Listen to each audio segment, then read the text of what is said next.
Hvis man gik nærmere sig muren, så fik man en kuglepande. Men her står den altså til venstre.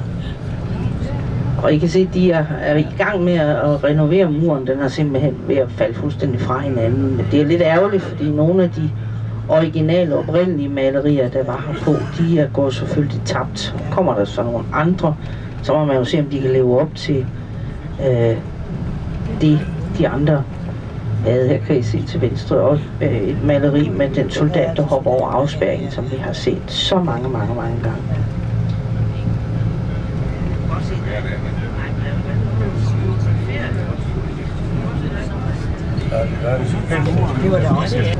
Men altså, der sker en hel masse her med nye, fine malerier, jeg giver til.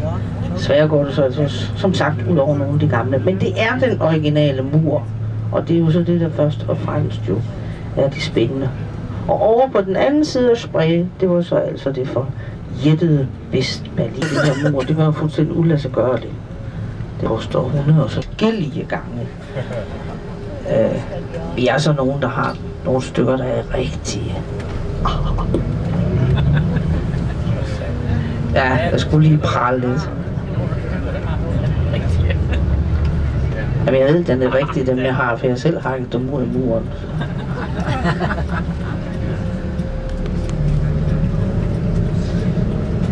Men altså lidt hyggeligt er det jo, at man på den måde også sådan laver sin egen historie, kan man sige. Der er så lige, skal vi se om vi overhovedet kan se det. Ja, det kommer herhen til venstre. I kan se der, hvor den pige står og bliver fotograferet lige her til venstre for os nu. Jeg kan også se, det er simpelthen muren, der bliver, hvor menneskemængden møver sig igennem muren, da muren falder. Ja, det kan vi